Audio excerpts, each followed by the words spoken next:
The sun stood hard and bright over the flats when the stagecoach rattled into Willow Creek, its wheels throwing up a tail of pale dust that hung behind like a torn ribbon. Every sound felt sharper in that heat. The jangle of tack, the driver's long whoop to the team, the braking squeal as iron met grit. Doors swung on the saloon across the street and a little spill of piano notes floated out, plinking uncertainly before the song fell apart. A pair of boys ran alongside the coach until the driver shooed them off with his hat. By the trough, 3 horses dipped their muzzles and blew bubbles into the water, lifting their heads to regard the newcomers with heavy-lidded patience. She stepped down last, one gloved hand to the brass rail, the other securing a small, scuffed carpet bag against her skirt. The hem had picked up road dust, and the sun made a thin halo at the edge of her brim, but her face stayed cool. Composed, a lake without wind. Pain lived there nevertheless, the kind that learned to sit very still. She smoothed her bodice as if that could press the past flatter, and when the driver asked where to send her trunk, she said, "No trunk, thank you." Her voice was gentle and dry. "I'm Clara Dawson." The name left her mouth like a coin spent on purpose. A choice. She gave the driver a small smile and paid the fare. Around her, Willow Creek tipped its head, curious the way small towns are. A clerk paused with a folded tarp in his hands. A woman with a basket slowed on the boardwalk. And old Mr. Daniels at the barber's widened his good eye. The wind nosed the dust along the street. Clara pulled her hat down another fraction and surveyed the place that, if God was kind, might not ask questions she couldn't survive. The town never pretended to be more than it was. One main street ran like a scar down its middle, lined by false fronts that made every building seem grander. The general store with barrels of nails out front and a cat asleep on the sacks of feed. The sheriff's office with a neat star burned into the door. The livery open-mouthed and humming with flies. From inside the saloon came the tinny reaches of an upright piano swinging between a waltz and something with a ragged march in it. Men laughed low and careful, the way men do in the afternoon when there is still work to finish before the evening. Beyond the roofs, the land opened wide, gold and dun and enormous. The sky a blue so honest it felt like a challenge. She asked directions of a woman carrying a bolt of calico and circled to the boarding house that townsfolk called the Abernathy, though the sign out front still read Willow House in shaky letters. A white painted porch wrapped around its face, and 3 rockers kept each other company in the shade. The air smelled of starch and soap and, faintly, roast chicken. A fern dangled from a hook and looked better watered than most children. For a fraction of a second, Clara let the fragrance lift to her face like a blessing. The door opened before she could knock. "You'll be wanting a room," the woman said, kind gray eyes peering over spectacles. Her hair was pinned up with a comb shaped like a shell, and the bodice of her dress showed a fresh patch let in at the waist. "And a cold drink. The first is business. The second is charity." Clara managed a smile that belonged to the world and not the rooms inside her. "You read me exactly," she said. "Clara Dawson." She said it again because repetition can do miracles. It can turn breath into truth. "Mrs. Abernathy," the woman replied, "though everyone uses Mrs. and forgets I'd prefer Hazel when the work's done." She held the door wider. "Step along now." The hall beyond was narrow and cool as a church aisle. Quilt tops in progress hung on a line, drying like bright flags after a parade. Clara followed the scent of lemon oil to a small parlor where a pitcher sweated on a tray. She drank and felt the water lay itself along her bones. "I've got a back room free," Mrs. Abernathy said. "Window to the west. It goes for $1.50 the week without meals, 2 with. Cheaper if you can help with linen and the table." "I can help," Clara said quickly. Her voice almost tripped on its eagerness. "I can sew, cook, keep accounts, and I don't scare especially easy at an insect or a mouse." Mrs. Abernathy's mouth softened. "A practical woman. I find those are the only kind the world doesn't know what to do with." She paused. She had a way of listening that wasn't only to words, the way a mother can hear a fever in the breathing of a sleeping child. "You'll not have family here, I guess." "No," Clara said. The lie was easy because it wasn't a lie exactly. just the side of a truth she could bear to show. "Well, then," Mrs. Abernathy said, resolute as if she'd made up her mind on more than a room. "There's always needful hands in a house like this. If you do well and don't drink at breakfast, you can stay." Clara nearly laughed, and the sound came out of her like a bubble breaking the surface. "I don't drink at breakfast," she said. "I barely manage coffee." They went upstairs together. The room was plain, but it looked like mercy. A bed iron as a sheriff's fence with a quilt of red and white stars, a washstand with a bowl so clean you could shave by it, a rug hooked in circles of blues and greens that remember to see. When Mrs. Abernathy left her to settle, Clara sat on the edge of the bed and gripped the carpetbag with both hands until her knuckles blanched. "You are here," she told herself, a sentence that wanted to be a lullaby. "You are here, and it is quiet, and no one knows you. You can be good, as your grandmother wished, and useful as bread. You can start again. All starting agains have prices." She laid the carpetbag open and turned the thin stack of clothes that had traveled with her from city to city, from prayer to prayer. In the hidden sleeve stitched inside the bag's lining, the little packet of papers remained flat and secret. She pressed her fingertips to it and felt the edges, sharp as a promise, and let the lining fall back into place.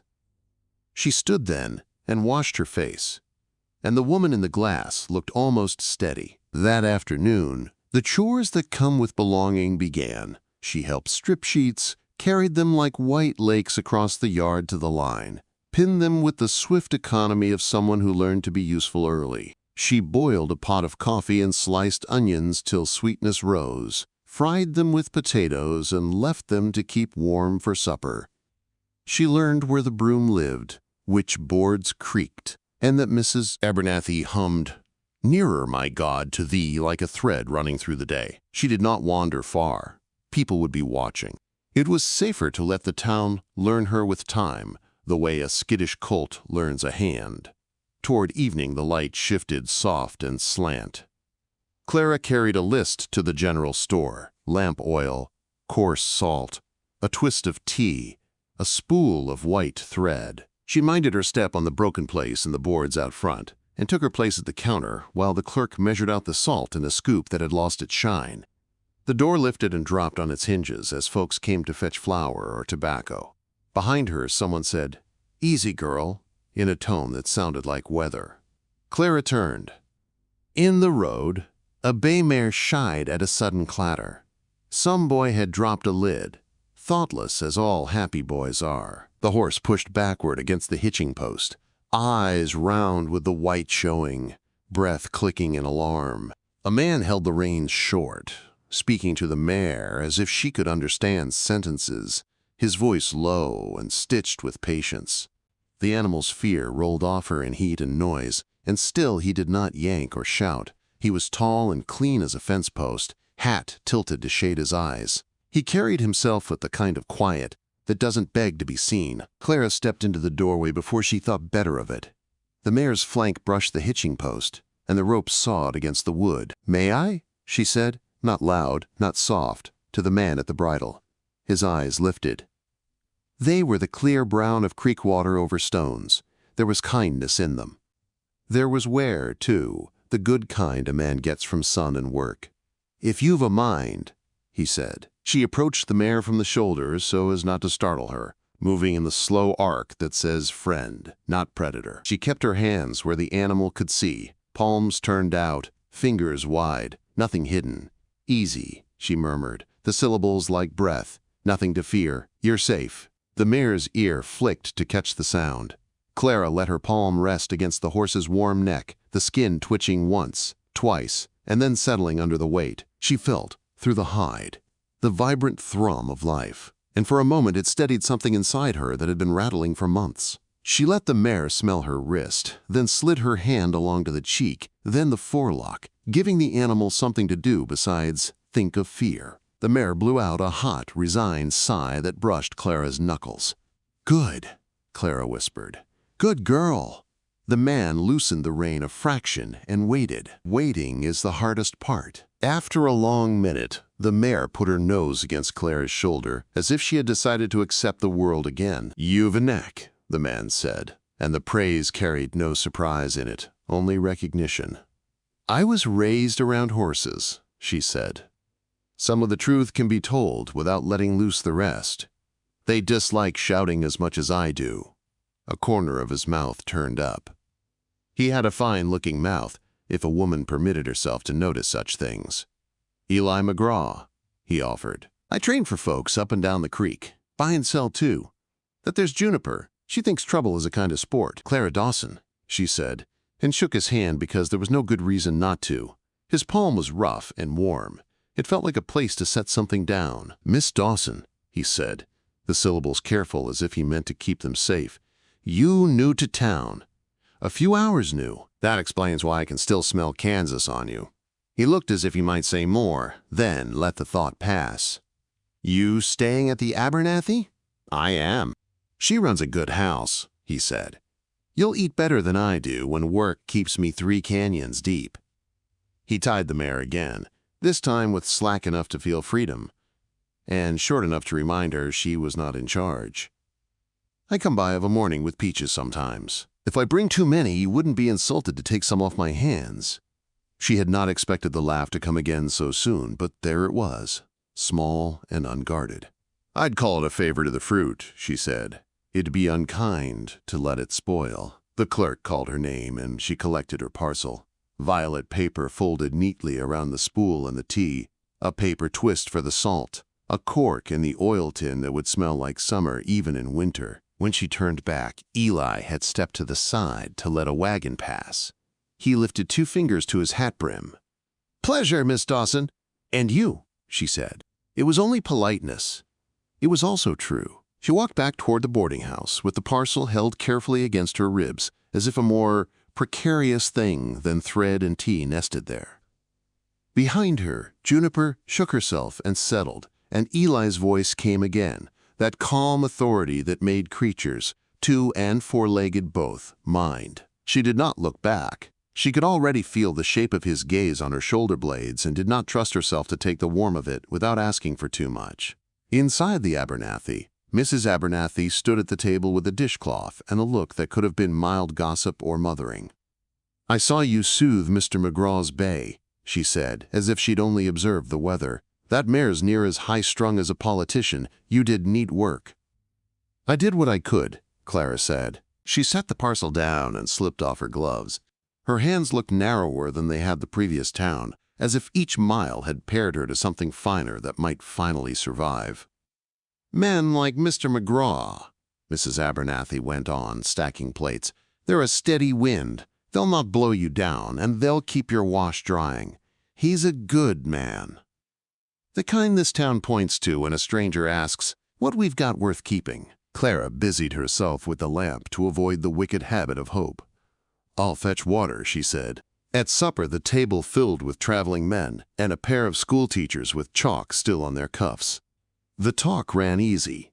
Weather, a calf-born breach and saved by ingenuity, a scare with a rattler in someone's shed, a letter come from a sister down in Abilene. Clara served and listened, and learned the names that would map her next few weeks.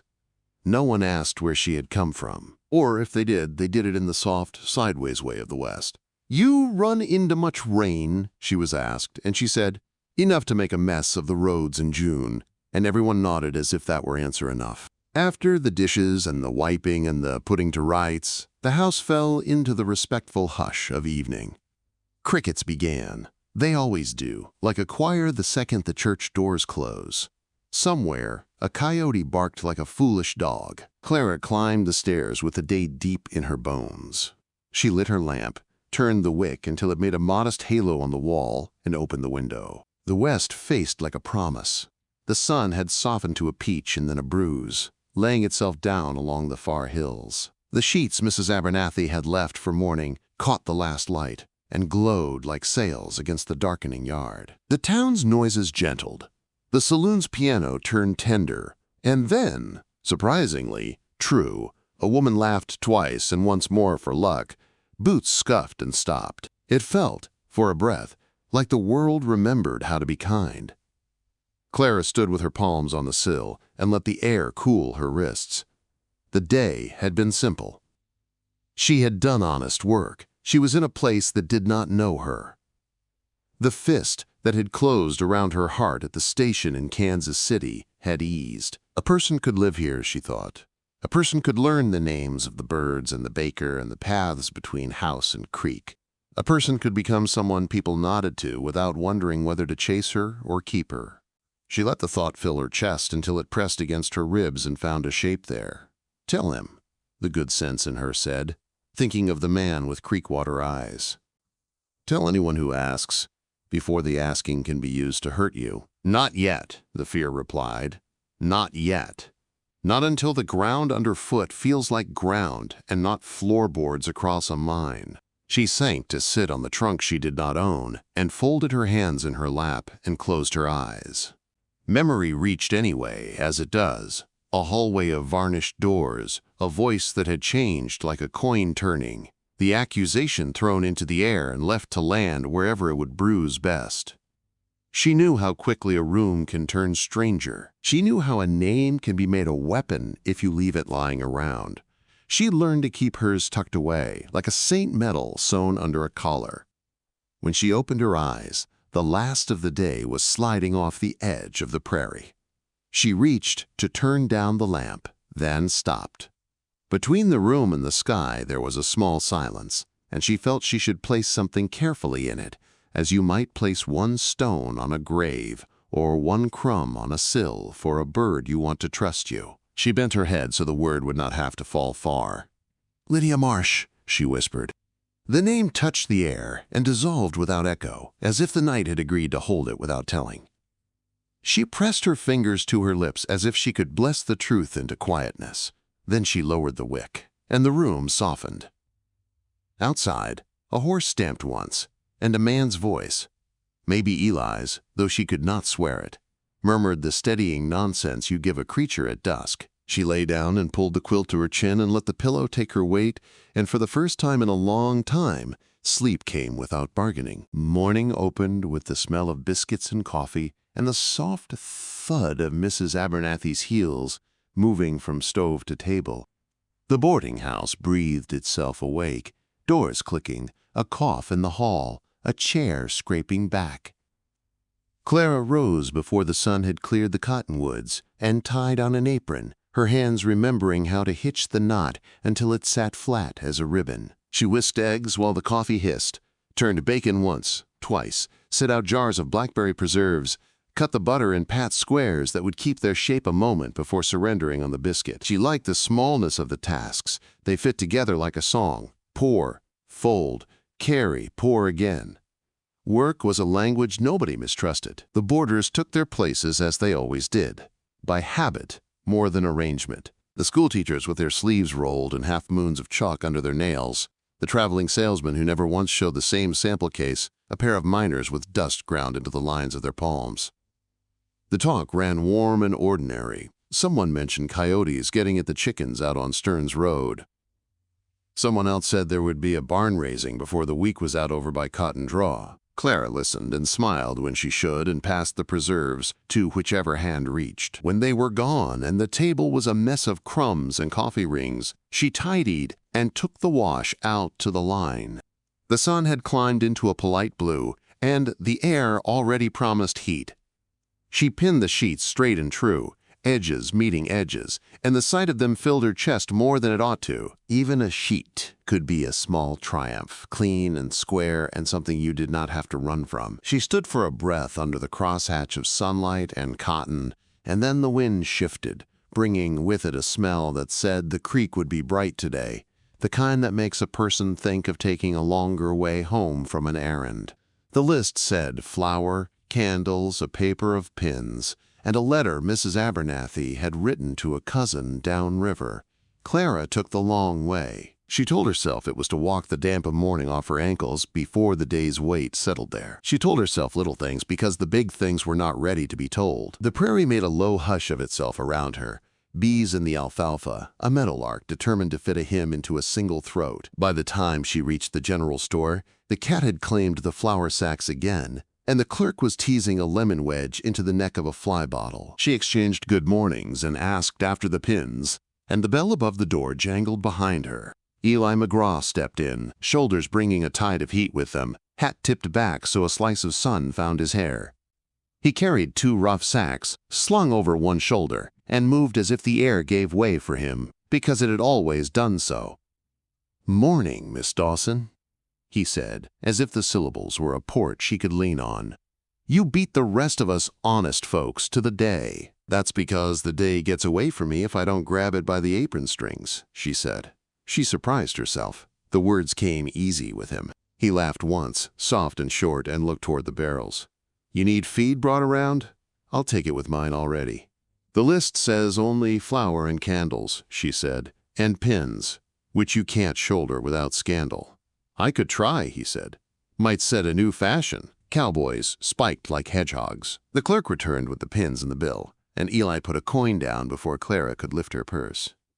"I'm headed that way," he said to the clerk. "To the cat, to the world. I'll see Miss Dawson gets these home without the wind stealing one of her candles." "You don't have to," she began.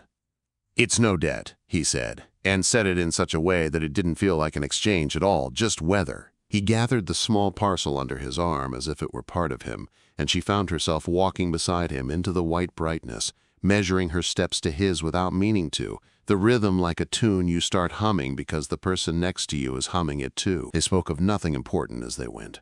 Whether the preacher would try for another tent meeting this month, whether the miller's wheel, lately repaired, would hold. The mare Juniper had decided that morning that a coat on a fence post was a coyote, and required a full account of her opinions. Juniper's opinion involved prancing sideways half the length of the lane. Eli explained this with a gravity that made her swallow a smile. "You make even foolishness sound patient," she said. "Horses like to be told they're right even when they're not," he said. "They're not so different from the rest of us." At the gate of the boarding house, he set the parcel on the top rail and leaned both hands on the wood as if considering some philosophical matter. His eyes kept to the yard where the sheets made slow banners of themselves and the fern toyed with a breeze. "You're settling," he said. "I am." He nodded. "You'll do," he said with a gentleness that made it not a judgment but a blessing. "This town has corners where a person can fit without being sanded down to the grain."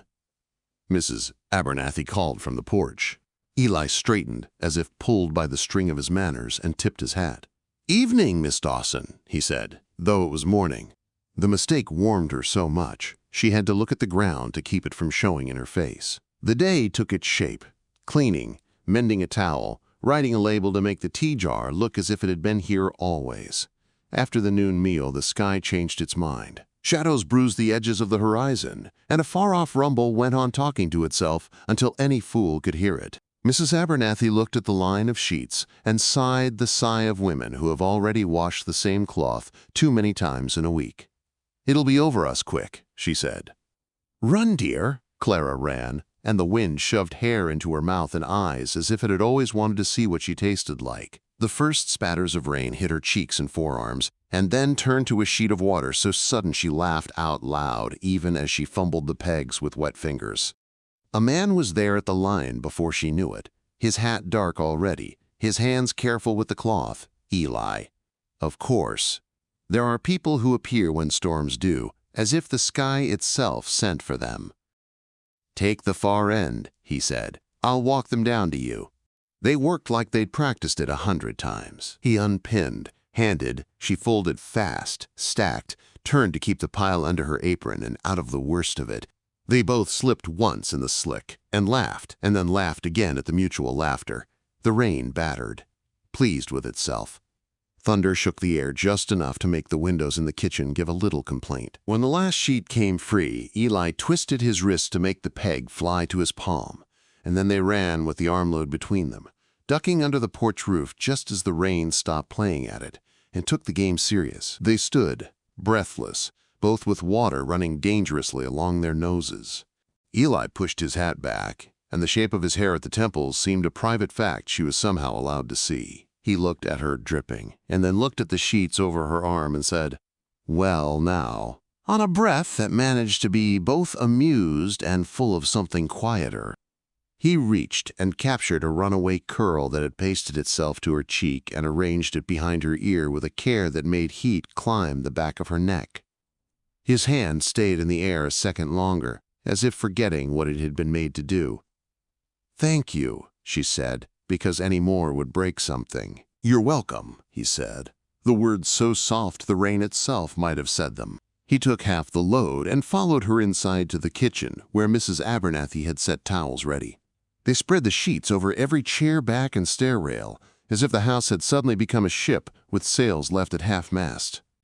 The kitchen steamed and smelled of wet cotton and yeast, and the sharpness of the iron warming on the stove. Eli stood foolishly with a towel in his hands, not sure who to hand it to, and Mrs. Abernathy plucked it away and roughed at Clara's hair the way only a woman who has decided on you can. "You'll catch a misery," she scolded, which was an old way of saying, "I'm glad you're here for me to scold." Eli looked for a place to put himself, and finally chose the corner by the window. He tucked his hat under his arm. His shirt had gone a shade darker and clung to his shoulders. He did not seem to know he looked like a magazine etching of a man built to carry fences and mercy alike. He watched Clara with a slant smile that could have been pride if pride were allowed between new friends. She tried not to noticing it. When the storm was done with its tantrum and had the grace to move on, the world came out gold and bruised. The puddles showed the sky twice and the dust lay flattened, grateful. Eli retrieved his hat and glanced toward the door. "I'd best go see what Juniper thinks of the apocalypse," he said. "She'll want a full report." "Tell her," Clara said, "that it was only water, and she lived through it once already as a foal." "I'll use those very words," he said. On the step he paused, the weight of a thought in his posture. "You're a brave woman," he said, not looking at her. Most folks run from weather inside themselves, even with the sun out. He tipped his hat then and went, and the kitchen felt larger without him in a way that wasn't a blessing. By supper time, the town had found its evening again. The men at the table were more talkative than at breakfast, the small excitements of the storm-making story. Someone had seen lightning take a piece out of a dead cottonwood like a man biting into bread. Someone else swore a tumbleweed had sailed past like a schooner. The words "end times" were used once, but softly, and only to get a laugh. When the talk went thin, one of the miners narrowed his eyes toward Clara and said, too loudly, "You, from Kansas, you say?" Mrs. Abernathy's spoon paused in transit. The miner's friend kicked him under the table with a soldier's accuracy. Clara kept her eyes on the bowl she carried. "I said I came through Kansas," she said, and set the bowl down as if setting down a baby. "Which half of the world hasn't?" The miner reddened and found sudden fascination in his stew. The moment slid past like a fish, deciding the hook is not worth trouble. Still, the room had changed temperature for half a breath. Clara felt the old familiar hand at the back of her neck that said, "Run." She put her own hand up invisible and took that hand by the wrist and set it down. She poured coffee, and the talk came right again. Later, when the table was cleared, and the lamps trimmed, and Mrs. Abernathy claimed the mending, Clara carried a small basket to the porch and sat on the second step. The boards felt warm under her from the day they'd held. The creek nearby wore the storm like a necklace and refused to stop showing off, its rush louder than usual. An evening leaned on the land the way a tired friend leans on your shoulder and does not need to speak. Eli's boots sounded on the hard earth before she saw him. He did not come into the yard. He stood by the fence and laid his forearms across the top rail and rested his chin on them like a boy. "She survived," he said. "Juniper, though I believe she wrote a will." Clara smiled into the half-dark. "Leave me your hat," she said in a deeper voice, "to remember you by in my terrible grief." "I'll note it," he said. He did not look toward her. It was a kindness. Their words could hang between them like lanterns this way, unobserved by eyes that might give them too much meaning. "Are you always so gentle with everything that scares easy?" she asked. "Or do you save it for mares with foolish ideas?" He thought. "I was angry a lot when I was a boy," he said finally. "It broke things that didn't deserve breaking. I learned a mean thing about anger. It never changes a mind except your own, and the change is always for the worse." "That's a sermon," she said. "I didn't mean to preach. I didn't say it was the bad sort." She twisted one of the mended socks, watching the shape of it turn. "I grew up in rooms where you had to be quiet to survive. When I got out of them, I kept being quiet. Sometimes I think people think that means I've got less to say. It isn't that. It's that I have too much, and I can't afford to spend it wrong." He turned his head just enough to show she had his attention more wholly than before. "You take care with your words because you want them to go in the right places." "Yes, I could stand to learn from that," he said. "I talk to horses all day. Makes a man think he's good at talking because he gets used to not being interrupted." She laughed, but softly. The night made the sound a secret between two and no one else. Somewhere a frog tried the first note of a song and decided against it. The town behind them breathed. Sometimes when the door of the saloon opened and let out a cough of music and then shut itself again. Fireflies began their small, ridiculous gospel in the weeds. "Do you have people?" he asked, and then made a small, regretful noise as if to say, "Forgive me for asking." "Not here," she said. "Not now." He accepted it. "I'm sorry," he said, and the apology meant, "I see that absence and respect it." Not, "I will push at it." "Are you alone?" she asked, to make it even between them. "My folks are under a cottonwood 2 miles from my east fence," he said. "They stay quiet. It helps." A silence then, but not an empty one.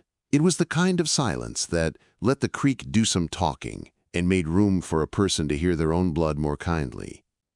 Clara felt, in the middle of that hush, a desire like thirst. It wasn't only for him. It was for the life that would make him possible. Mornings with coffee and a porch, days with chores and lightning and laughter, evenings with conversations held at a fence so the words wouldn't frighten. He pushed away from the rail and turned fully toward her for the first time. Even in the dim, she could see the thought gathering across his face like a cloud that wouldn't rain. He came to the bottom of the steps and stood with his hat in his hands and looked at it, as if he needed it to say something simple and reliable. When he lifted his head, his eyes were the same, steady, but his mouth had lost its easy line. It was a mouth braced, to be honest. "You've got a good soul, Miss Dawson," he said. There are sentences that feel like the first time your name was used kindly. This was one. She opened her mouth and found that what lived there was too big to fit without breaking her. She looked down at her hands and willed them to be still. "You're kind to say so," she managed. "I'm not saying it to be kind," he said. "I'm saying it to be true." She should have told him then. She should have said, "I am not the name you think I am, and I don't know how to be brave enough to tell you the other, and still be allowed to stand here, where the night is gentle." She should have said, "Everything is a borrowed coat on me, and I don't know if there's a shape underneath worth dressing." Her tongue moved in her mouth and found only a smaller thing.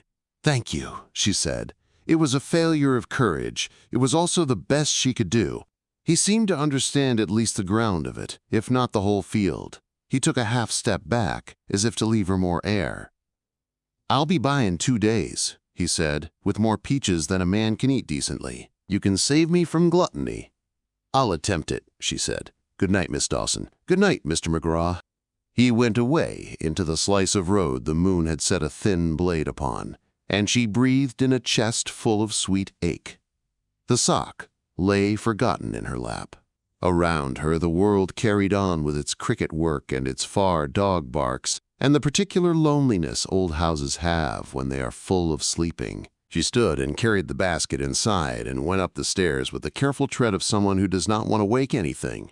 Not the board that creaks, not the old fears curled at the foot of her bed like stray cats, not the new hope that had come and lain itself along her ribs like a warm hand. At the mirror she untied her hair and smoothed it and told her reflection the truth she could not yet tell the man with creek water eyes. "I am not Clara Dawson. I am Lydia Marsh." The mirror did not flinch or call for the sheriff or say a single word. She unpinned the day and folded it. She set the little packet of papers back into their hidden sleeve and pressed the stitches flat with her thumb. The sky outside took a slower breath, and the last of the rain smell drifted away. She climbed into bed and turned the lamp down so that the room kept only a soft outline of itself. Sleep did not come quickly. She lay and listened to the house ticking itself cool, to the memory of rain on the porch roof and the steady timbre of a voice asking nothing beyond the exact moment itself.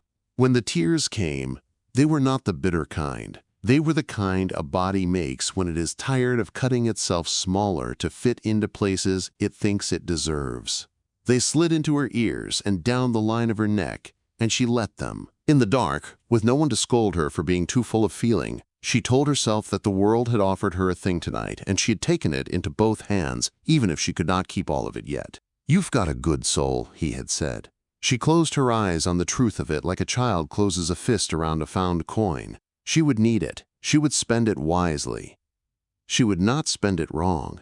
And under the weight of that small, bright treasure, she slept. Sunday woke, dressed in its best light, the kind that made even the dust look honest, and the cottonwoods hold themselves a little taller as if to be chosen for shade.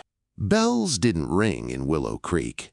The sound that called people to the Lord was the clink of bridles and the murmur of families setting out together.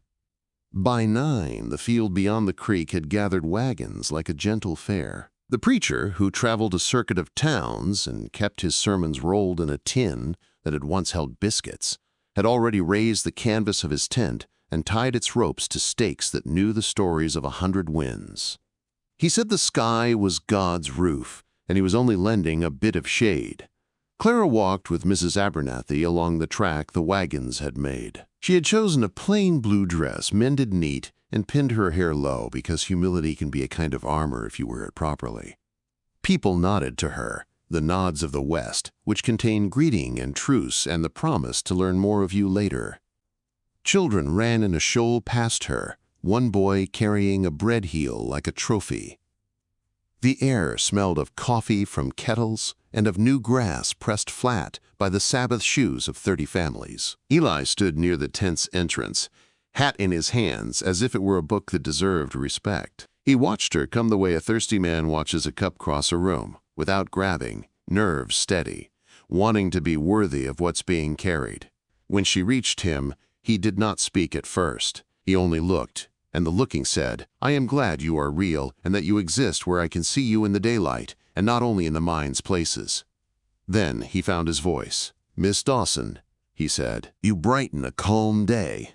"You mistake the weather for me," she said, but the words came out softer than she meant, as if they had learned his way of speaking. They took a place on a plank, set across barrels. Mrs. Abernathy settled beside Clara with the pride of a hen who has successfully herded a valuable chick. The preacher cleared his throat, and the tent quieted, in the manner of a field, taught to respect small miracles. His text was from a psalm about mercy following a person all the days of their life. He did not thunder. He told a story about a lost ewe that had fallen into a culvert and come out with a broken leg, and how the rancher carried her strapped to him for a week until she forgot the pain and remembered she belonged to mourning. Then he spoke of forgiveness, not with the beat of a fist on a pulpit, but with the careful stitching of a woman turning a tear into a seam. Clara listened, as if the psalm had been written for a single throat and had traveled centuries to find it. Words about mercy made a shape in her chest she didn't have a name for. She could feel Eli's shoulder at her right, not touching hers, but close enough that the air between them felt tender. When the hymn began, voices stumbling into harmony like strangers sorting out how to share a road, she sang the lines she knew and hummed the ones she didn't, and did not weep until the last verse asked a person to bring their burdens forward and leave them on the invisible doorstep of God. She did not leave them, but she took them into her arms more honestly than she had in months. Afterward, the tent unloosed back into open morning, and everyone shook hands with everyone because Sunday had its own manners. A girl shyly offered Mrs. Abernathy a posy of alfalfa blossoms. Eli waited while greetings parted around them like grass around a streamstone. He did not rush her. When she turned toward him, he had the look a man gets when he has walked a day with a thought and knows he must set it down before its weight makes him crooked. "Walk?" he said, and she nodded because yes had started to be the first word she found when he asked simple things. They skirted the wagon circle and stepped into the higher grass beyond. The land sloped toward the river in a long, slow thought, and the sky, a blue so wide a person could drown in it, leaned close to listen. The tent behind them became small, like a memory, like a drawing a child had made of a house and a door and people going in. In front of them, the prairie shook with a breeze that knew its work. They did not touch. They kept a hand's width of good sense between them. Words went with them like gentle animals. "My mother said once," Eli began, "that a person is the sum of their chores and their kindnesses, that both tell the truth about you And they're the only parts you carry clean into heaven." He paused, as if checking to see if the sentence could bear the weight of what wanted to walk after it. "I've watched you do both." Clara kept her eyes on the grass so her face wouldn't betray her. "I am only beginning here," she said. "Beginnings do not make a person. Follow-through does." "Then I've watched that too." He glanced sideways. "You don't quit." An easy answer perched in her mouth. Something about not knowing any other way. But it didn't come out because the bigger thing pushed forward. It was fear. It was the piece of her that kept a suitcase packed in the rib beside her heart. "I don't want to make mistakes I can't unmake," she said, and the honesty startled her. "We don't get that choice," he said. "We only get to decide what to do after." The river showed itself by sounds first. Stones clicking under shallow water. The flat slap of current against a fallen limb. The gossip of minnows. They stepped down to the bank where cottonwoods cast a lace of shade too delicate to keep the heat off, and sat on a shelf of clay that remembered last year's flood with a line drawn on its face. A dragonfly hung in the air and considered them with its many bright eyes, and then moved on to affairs beyond their jurisdiction. Eli dusted his palms on his trousers and then stopped moving altogether, as if he had arrived at a fence and must decide whether to climb. He set his hat on the grass between his boots, and when he raised his head again, there was nothing about him that pretended. He had made of himself a waiting place for the truth. "There's a thing I've been carrying around in me," he said. "It's not complicated, but it's large, and I don't want to set it down in the wrong weather and have it blow away." Clara folded her hands in her lap so they wouldn't tremble. She could feel the day listening with her. "I love you," he said. And it did not sound like a trumpet or a declaration carved into a tree. It sounded like a man bringing bread in both hands, warm and simple and meant to be shared. "I love the way you move careful and quick at once. I love that you talk to the pots like they were friends, but you won't spend a word cheap on a stranger. I love that you look at a frightened horse and remember you're a creature with breath and not a problem to be solved. I love that you work as if God himself might come to the table and you don't want to be shamed by the state of the biscuits." He stopped there. The river did its small, relentless work. Clay smelled like the past. The dragonfly, having finished its rounds, decided to lean on a reed and audit their souls. Clara had the sense of the world as a great ear made of grass and water, listening to a conversation it would tell the sky at dusk. "I am not the woman you think I am," she said. And the sentence cracked at the middle even as she spoke it. "Not entirely." He did not flinch. "You're the woman I've seen," he said. "Whatever else there is, it's attached to that, not separate.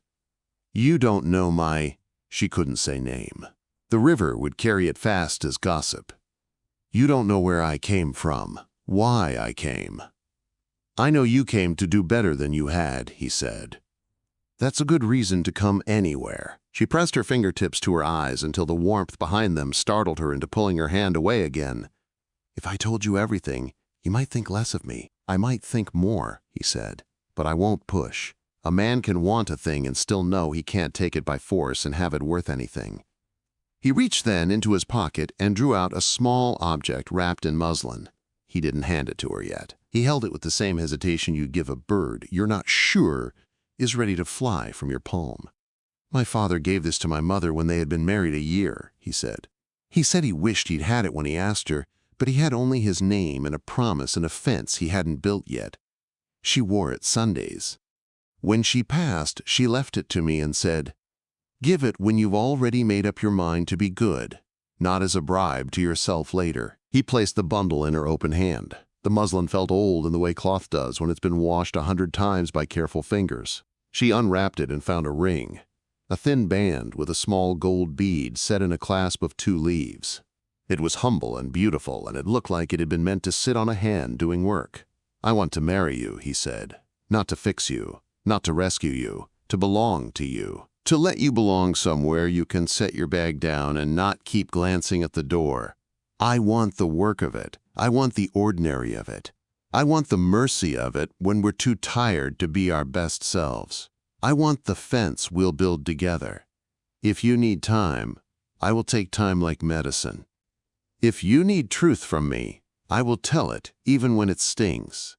If you need me to stand between you and anything, I will stand." If you need me to get out of the way, I will learn how." She looked at the ring as if it were a sunrise. Then she looked at his hands. Big, not clumsy, dented by chores, and at his face, which was not beautiful but was honest, which is the kind of beauty that survives 1,000 days. She tried to lift her mouth to say, "I am not who you think," and the old fear came like a wind over tall grass and pressed all the stems the same direction. He seemed to see it move through her. He did not rush to rescue. He let her be brave, or not on her own. "I have a past," she said finally. "It is not a secret to me, but I have kept it from others. If I bring it to you, I will have to stop running from it. That might bring trouble to your door." "I've had trouble," he said. "It ate with me. It slept in my barn. It didn't kill me. I learned where to put plates, so they won't break when the table shakes." She laughed through the tear in her throat because the image was so exactly him. Domestic, useful, accurate. The sound surprised a pair of quail on the far bank, and they popped from the grass like corks. She closed her hand around the ring and felt the metal heat to her skin, as if agreeing. "Yes," she said. It was small. It was everything. He didn't whoop or grab. The relief that ran across his face was quiet, as water finding its own level again after a stone is dropped in. He reached and took the ring back, asked with his eyes, and when she held her hand out, he slid the band onto her finger. It settled there, and looked as if it had been waiting for that spot in the world to exist. He kissed the back of her hand where the ring sat, not as possession, but as gratitude. They sat in the soft thunder of that decision for a while. He told her where he thought they might build a porch, and where the morning light fell best across the table for mending and reading. She told him she preferred the smell of line-dried sheets to any perfume, and he said he didn't know what perfume smelled like, and she said like a fancy lady's letter, and he said he hadn't got many of those, and she said she hadn't either, not the good kind, and they both let that disappointment pass without letting it burn. He said he had a small orchard that thought itself grand, and she said she could bottle its arrogance into jars. He said he snored sometimes after a long day, and she said she could sleep through a train if she'd earned it. Small things, but the small things are the doorways the big things use. When they rose, the preacher's tent had thinned to a handful of lingerers. Mrs. Abernathy pretended to be surprised to see them find her at a table where she'd orchestrated a plate of cold chicken and biscuits and 2 peaches, as if Providence had spoken to her pantry. She looked at the ring. She did not lift her hands to her mouth and squeal.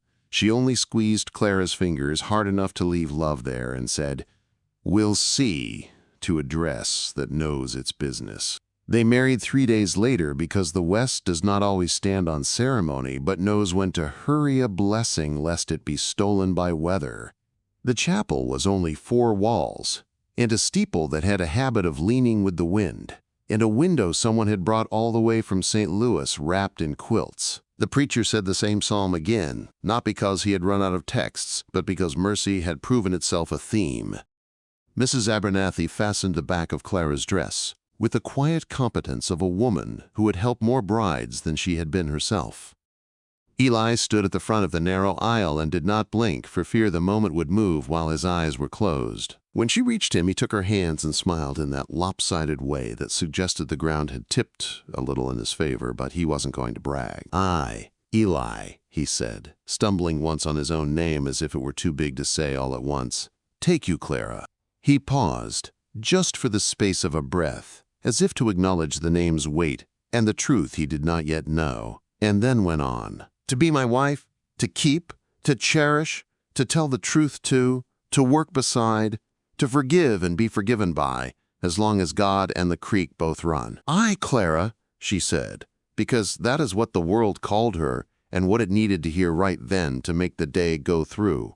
"Take you, Eli, to be my husband, to keep, to cherish, to tell the truth, to when I can and ask for courage when I cannot yet, to work beside, to forgive and be forgiven by, as long as God and the creek both run." They kissed, a simple brush of mouths that behaved as if they had always been intended for that work. The neighbors clapped. The traveling preacher wiped his eyes with the cuff of a sleeve he pretended was a handkerchief, and Mrs. Abernathy whispered, "There now," as if she'd set a pan of bread in the oven and knew it would rise. They went home. Home now meant Eli's ranch with its fence lines that walked their square miles and its barn that leaned into the west wind like a friend listening to a secret. The house held its breath when they crossed its threshold together and then exhaled as if relieved to have the right people finally inside it. She set her carpetbag down by the door and did not look at it. He took off his hat and hung it on the same peg where his father had hung his before him. They stood in the kitchen, and the light came through the window like mercy through a psalm. He touched the ring on her hand, and she touched the scar on his wrist where a wire had bit him last spring, and they both smiled because now they knew a small part of each other's story and had permission to learn the rest by ordinary living. Days took on the shape they make for newly married people who have no patience for idleness. There was a fence to mend where winter had eaten at the posts. She held the wire tight while he stapled, and when the staple slipped and nicked his thumb, she put it in her mouth before she could think, and he looked at the crown of her head with a gentleness that could have started a religion. There was a garden to lay out, and they argued amiably about rows and circles until a rabbit hopped out from under the porch and made the decision easier by reminding them of the need for a fence around it. She learned which floorboard in the bedroom sang when a person stepped there in the dark. He learned that she set her cup with the handle at exactly the same angle every time without noticing she did that. She learned the rhythm of his coming and going. He learned the way her laugh started low and surprised itself. At night they sat on the steps and let the day unwind. Sometimes they talked. Sometimes they watched the bats lift from the loft slats and stitch the sky. Sometimes he dozed and she read the same paragraph 3 times and didn't mind, because the point wasn't the story in the book but the one being written in air around them. She had not yet told him what needed telling. The ring was a weight and a buoy both, reminding her of every promise she had made and every promise she still owed. She tasted the words sometimes in her mouth at dawn when the world is least likely to judge, and put them away again when the sun was fully up. Because courage is a crop and needs tending, and there is no use yanking at it to make it grow faster.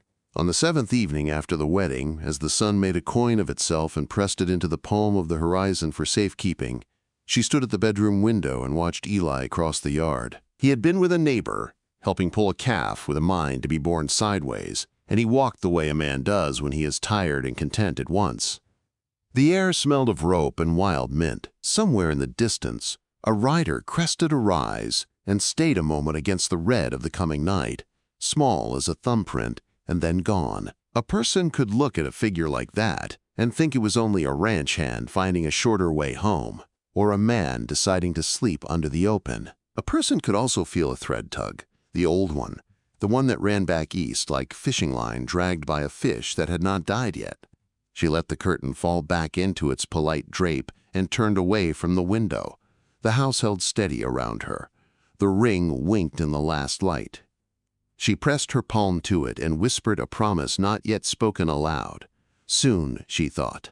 Soon, I will tell him everything. Soon, I will unbutton the past and hang it on the nail beside his hat. Soon I will stop listening for footsteps I don't want to hear.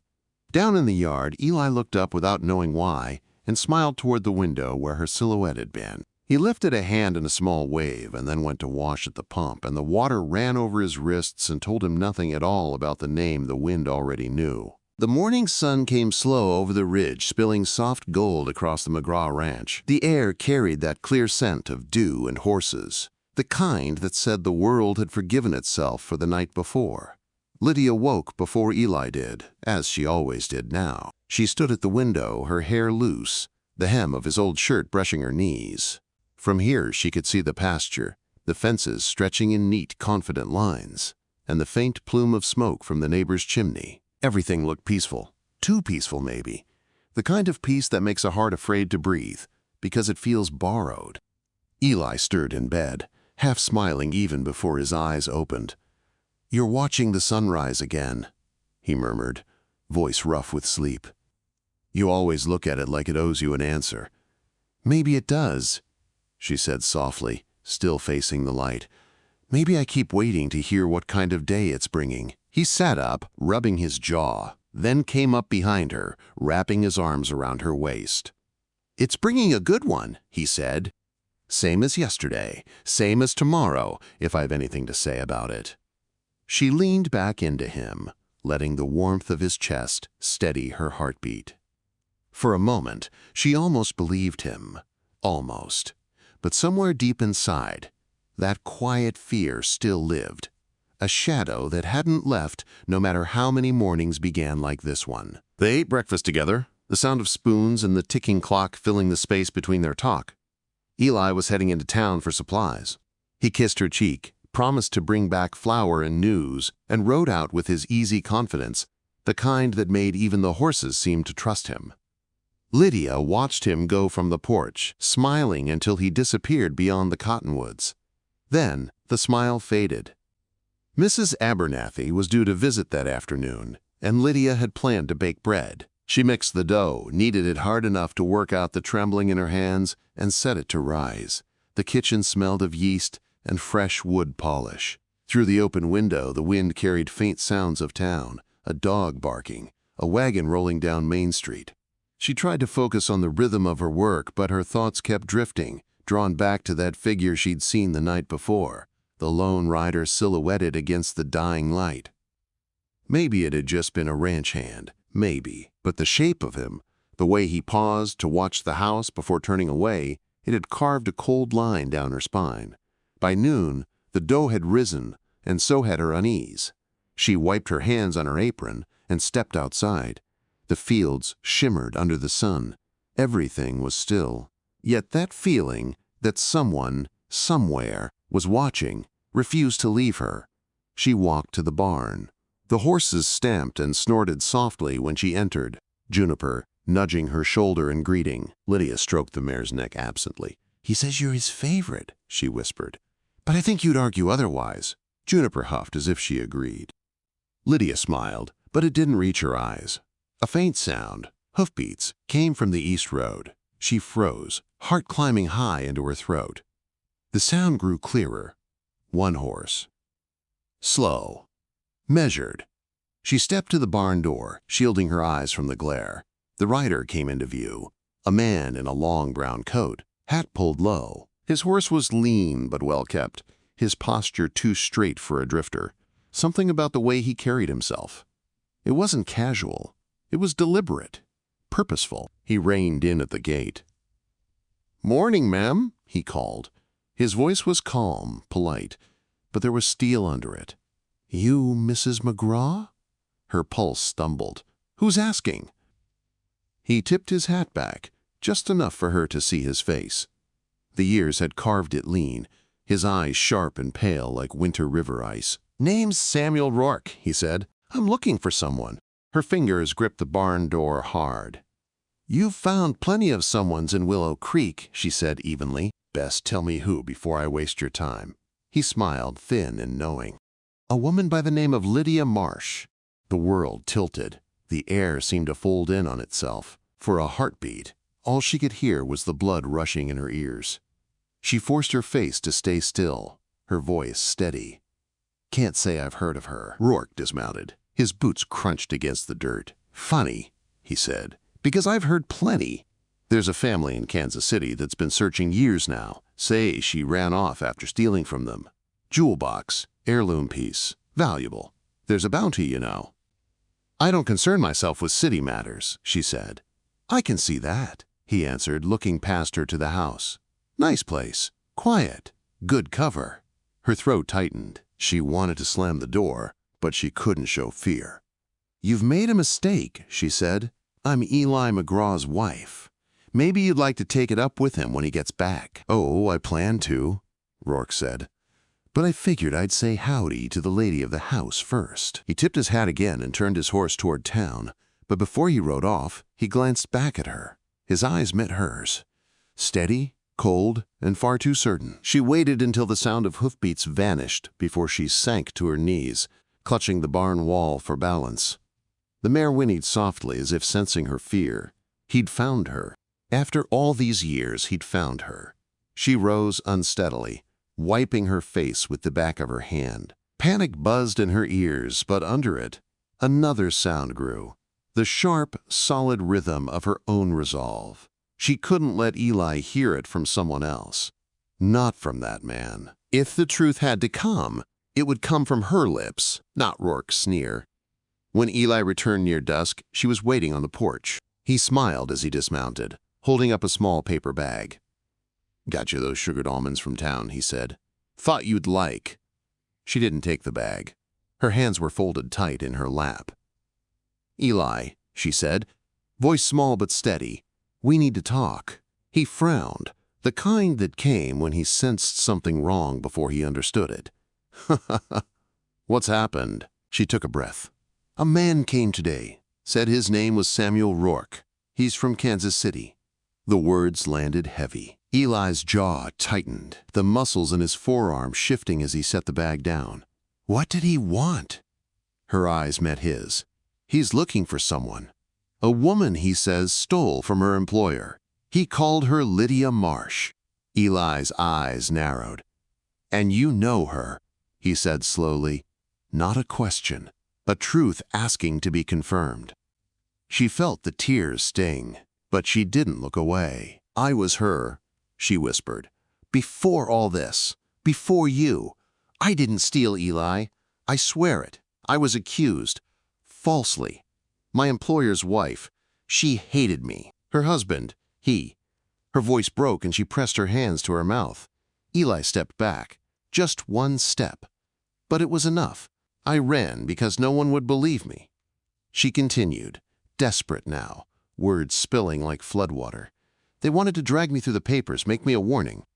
I changed my name. I thought I could start again. And then I met you." He was silent, his hat still in his hands, his gaze fixed somewhere past her, toward the fading sky. "Eli," she said, her voice cracking, "say something." He lifted his eyes, and for the first time since she'd met him, there was nothing soft in them. Not anger exactly, just hurt, deep and raw. "You lied to me," he said quietly.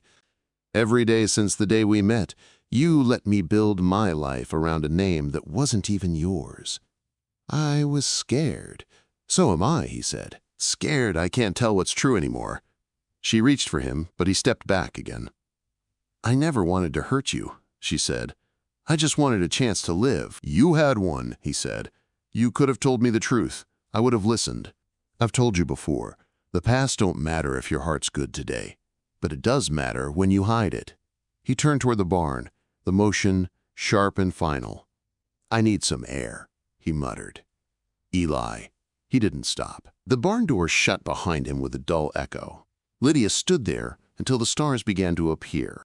The almonds lay forgotten on the porch, spilling sweet dust onto the wooden boards. She went inside, the house suddenly too big, too still. His chair by the fire sat empty. The ring on her finger felt heavier than gold should. She thought of taking it off, but her hand refused. She packed a small bag. Nothing much, just clothes, a comb, the envelope of letters she'd never sent to anyone. She lit a lamp and sat beside it, waiting. If he came back before morning, she'd tell him again. If he didn't, she'd leave before dawn. Outside, the wind shifted. Somewhere down the road, a horse neighed, distant, uncertain. Lydia closed her eyes and prayed, not for forgiveness, not even for safety. Just for him to understand that everything she'd built here was real, even if it had started with a lie. In the barn, Eli sat in the dark, his hands clasped, the scent of hay thick around him. The truth hung in the air like a storm not yet finished. He thought of her face, the way she said his name, the way she looked at the sunrise. He wanted to hate her. He couldn't. He leaned forward, elbows on his knees, the night pressing in. "Lord," he whispered, "tell me what's right."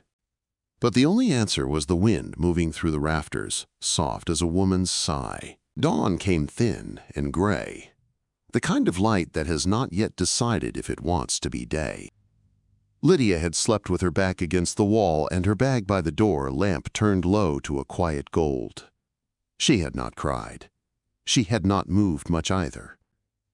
When the first birds began their test notes, she stood, smoothed the coverlet she had not used, and blew out the lamp. The room held its breath with her. The rest of the house was still, as if it too understood the danger of sound. She went to the kitchen because hands need something to do when the heart is unruly. She set the kettle and measured coffee, listening to the small, brave noises. She toasted yesterday's bread. She sliced 2 pieces of bacon and laid them in the pan with a care that made the act seem like prayer. When the door to the yard creaked, she almost thanked it aloud just for telling her she was not alone. Eli came in, slower than a tired man ought, face drawn from a night that had taken more than its share. He glanced at the bag by the door, and his eyes flinched before the rest of him could. He set his hat on the peg and washed his hands at the sink, as if washing might help him think. She waited, hands on the edge of the counter where the wood knew the memory of other mornings, other small good things. "I made coffee," she said. "I can smell it," he answered. The voice was the same and not. He dried his hands, took the mug she offered, and stood with it between both palms, staring into the steam as if the answer might be floating there in letters he could read if he squinted. "I didn't leave," she said, because it was the one true thing she could give him without asking for anything in return. "I saw the bag," he said. "I figured you were choosing which part of running to do." He took a swallow. The coffee was too hot. He didn't seem to notice. "Rourke came to me." She stopped breathing for a heartbeat. "In town? Last night? Found me outside the livery. Said he'd introduced himself up here, said you were polite, said he admired polite liars." Her grip tightened. "He wanted to make you angry. He didn't have to work very hard." Eli set the cup down and pressed both hands flat on the table. "He told me the pieces he knows. Woman accused of stealing an heirloom. Disappeared before the law could say its say. A detective hired to fetch her back, if not by kindness, then by the letter of a bounty.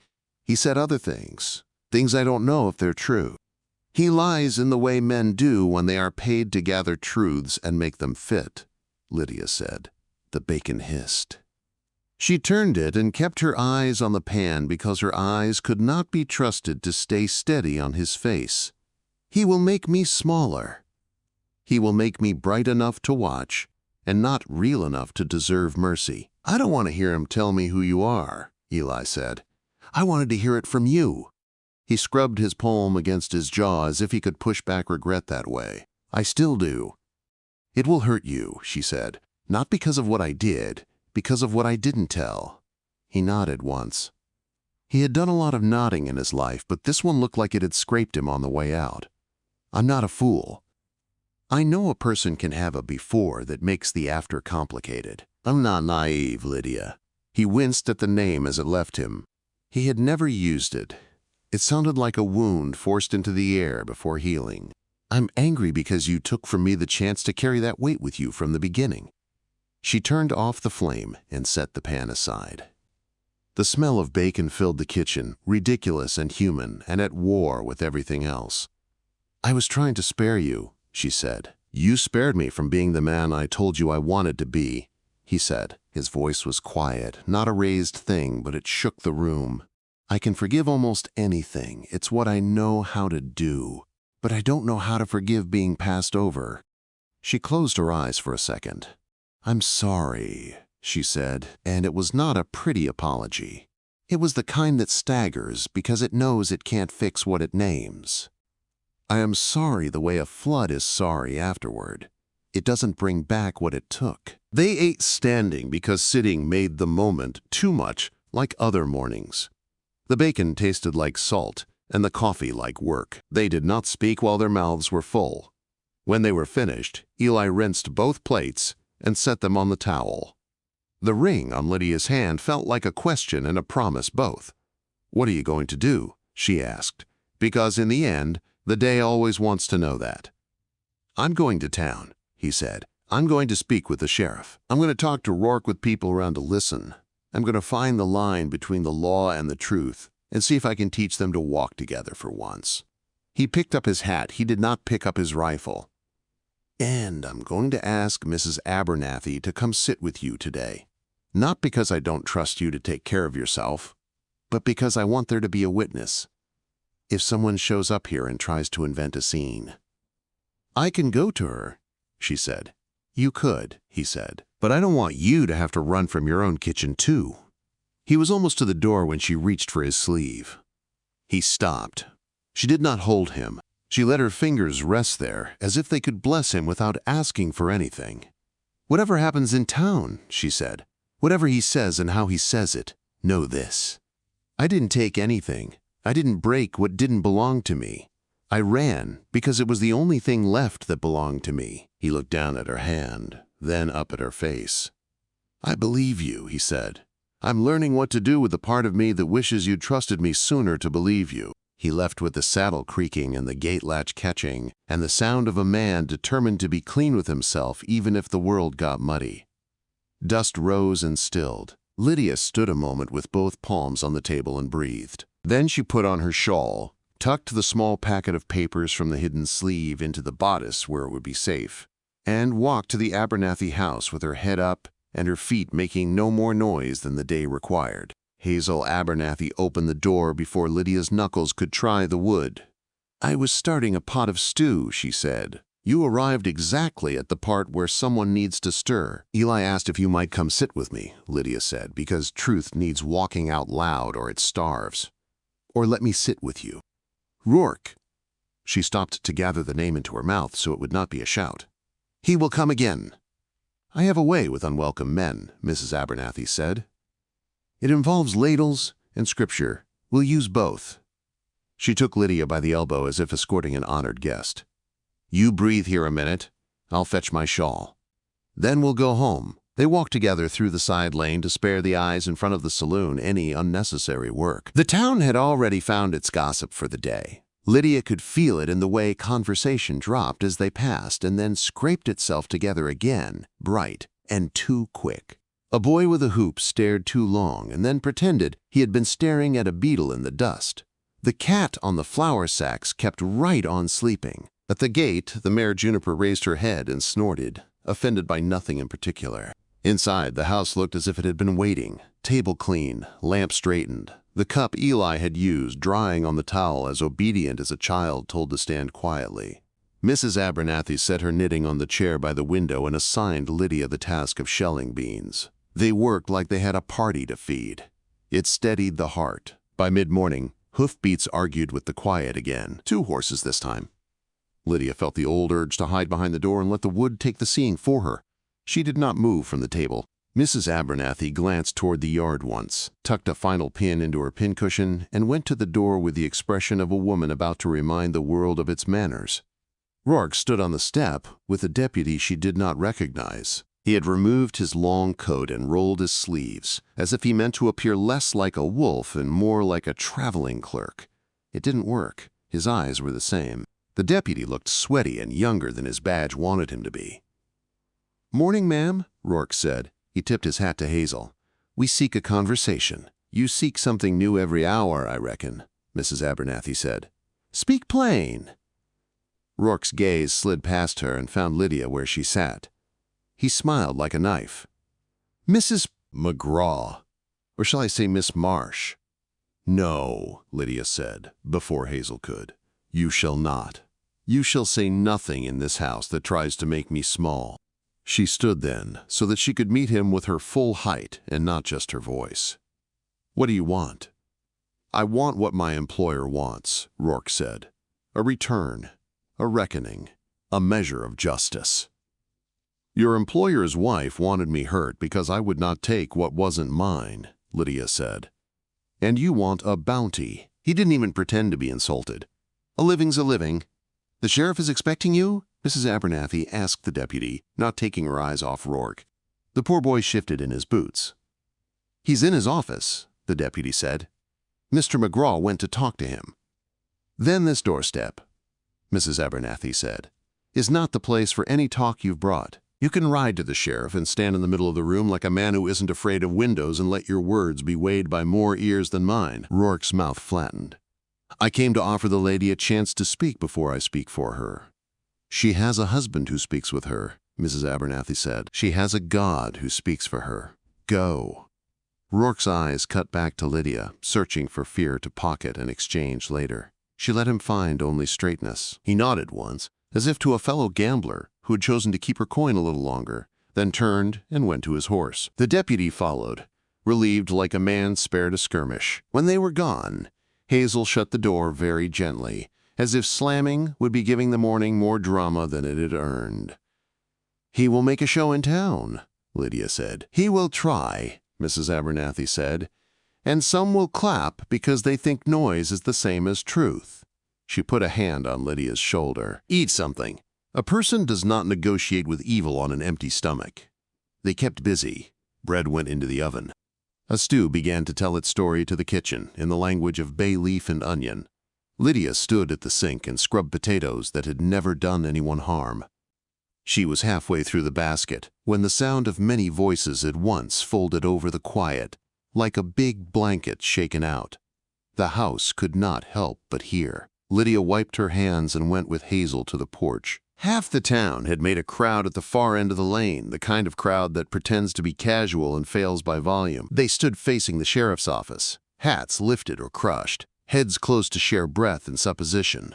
A woman from the laundry had her arms crossed and her mouth set. Two cowboys from the South Range jostled for a better view, grinning like boys at a picture show. Lydia did not see Eli, but she felt him, the way a person feels the sun behind a cloud. "Stay, Mrs. Abernathy said softly. "If something needs your legs, I'll say." Lydia did stay, but she shifted to the top step where the light could reach her face if it wanted. The minutes moved like mules uphill. She could almost hear the conversations inside the office without words.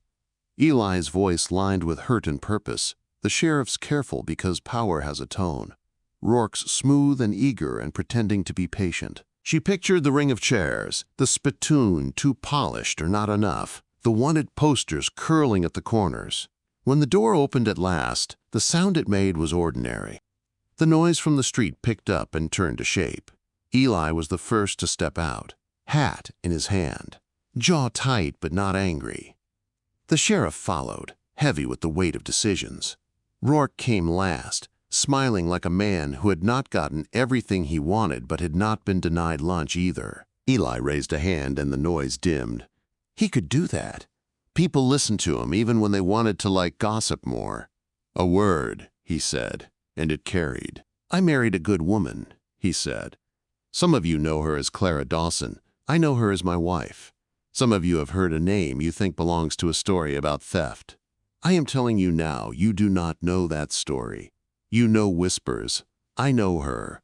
The sheriff has agreed to write to Kansas City to ask for records. We will gather letters from those who can speak to the truth of who worked where and who owned what and who liked to break other people to feel tall. Until those letters come, you will not look at my wife as if she is a broken thing. If you have a question, you ask me. If you have a meanness, you keep it in your own mouth where it belongs." The street held still, stunned for a moment by a man saying the right thing at the right time. Then the talk bubbled up again, but its shape had changed. The sheriff cleared his throat and said he would, indeed, be writing. Rourke tipped his hat and said he admired confidence in a husband and would admire it more still in a courtroom, which made 3 men laugh meanly and 2 women turn their faces away. Eli did not look at Rourke. He looked down the lane toward home, and the looking was so fierce Lydia felt it catch at her like a rope thrown from a friend to a person in a flood. He came fast, dusted his heels, and the crowd parted in a way that suggested maybe not everyone had forgotten their better selves. When he reached the gate, he stopped, as if something invisible had knocked into him from the front. It was only the sight of her. She stood with Hazel at her shoulder, and the kitchen smells curling out around them like a message from a safer world. "I spoke," he said, and it sounded like he had been holding his breath and had finally let it go. "I heard," she said. "Thank you." He shook his head a little, as if to say, "Don't thank me for doing what must be done." He looked at Hazel with the humble affection he always carried for the woman who had fed him biscuits when he was a boy. "You'll stay?" he asked. "I will," Hazel said. "Till you tell me to go home and set my own pot to simmer." They went inside and shut the door. Eli washed his hands like a man who had touched many hands he did not especially admire. He dried them and stood with the towel twisted between his fingers.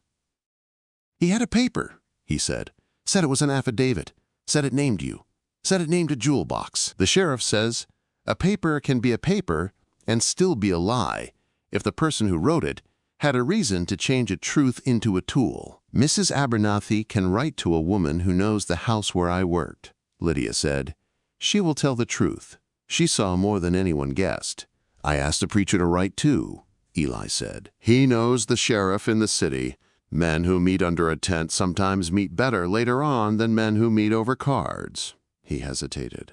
Rourke will try to get you alone. He will try to use your fear to make you smaller so you fit into his pocket. Don't give him any part of you that belongs to you. I won't, she said. It felt good to say it and mean it. Hazel cleared her throat. A stew that has talked this long wants bread, she announced. Mr. McGraw, you will go fetch wood. Mrs. McGraw, you will take that letter paper from my bag. Between the three of us, we will do more good than a dozen noisy men in hats. They did what she said. Eli split kindling with a focus that made the pieces sharp and true. Lydia sat at the table and wrote to the woman who had seen her terror in a hallway and had not looked away. She wrote without flourish. She wrote with the stubbornness of someone who has decided the truth will get its turn now, and she will lend it her hand. Hazel wrote too, moving her pen with a decisive humor that would make even a sheriff grin while he read. By the time afternoon found the kitchen, the house felt steadier. The stew had settled into the low, convinced voice of a meal sure of itself. Bread cooled under a towel. The ring on Lydia's finger no longer felt like a weight she might be asked to return. It felt like a circle meant to stay closed around something alive.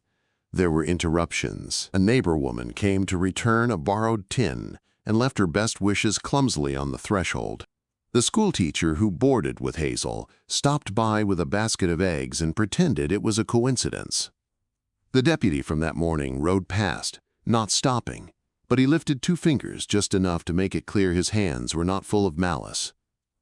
When supper was eaten and the light softened, Eli and Lydia took their plates to the steps and let the air do the rest of the day's mending. They were quiet, but not because silence was the only thing they had.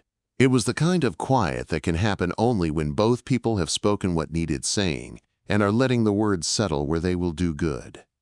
There's a part of me that wants to run, Lydia said at last. To spare you the spectacle, to spare me the sound of my name in Rourke's mouth. Running would cut your feet, Eli said, and your heart has walked far enough on stones. Stay, we'll stand up together. If there's a spectacle, let it be us being stubborn in the right way. She breathed then and let it all out slow. I will stay, she said. I will be stubborn. He turned his head and looked at her as if she were a fact he admired. Tomorrow I'm riding to the post road with the letters, he said. Sheriff will send his, too. Rourke can rattle his bag of papers all he wants in the meantime. I know what kind of sound a lie makes. It never rings true all the way through. Thank you, she said again, and this time the gratitude did not scrape her throat. It walked out clean. Hazel slept in the front room on the narrow bed she used when nieces visited. She snored once, a gentle reprimand to the night for trying to lift its voice. The house went quiet but did not feel lonely. Lydia lay in her bed and stared at the ceiling where faint cracks made a map only she would ever learn. Eli breathed beside her, even and steady. She did not think of leaving. She thought of staying so hard, the thought itself felt like a stake driven into good ground. Sometime near midnight, a horseshoe rang against a stone out on the road. The sound like a bell in a faraway church, one clear strike. Lydia sat up, heart knocking, and turned to the window. The sky wore a spill of lamplight from one stubborn star. The road lay empty to the last turn. If a man was out there, he had chosen for once not to be seen.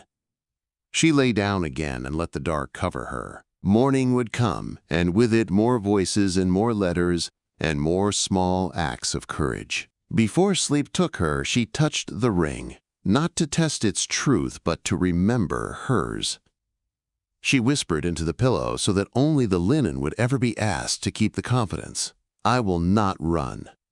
In the end, Lydia Marsh didn't just reclaim her name, she reclaimed her worth. In a land where lies travel faster than the wind, it was love and courage that stood firm when everything else threatened to fall.